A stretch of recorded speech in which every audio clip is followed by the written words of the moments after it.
The moment nda-engage nabo, they made me feel at home.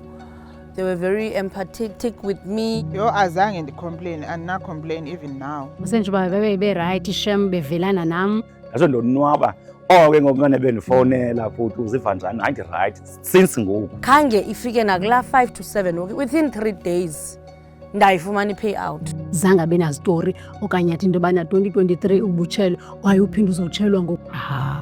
Hayi kwaba easy kakhulu because zalithathe na 3 days after ndibafowunile bandihoya kwamsinyane. Wandinceda kakhulu uLumkani, ndakwazi uqalela isitolo sam. Ndiyabulela kakhulu ngoLumkani undinika inkxaso yakhe nabantu bakho ndiyababulela kakhulu ngongazenzisiyo.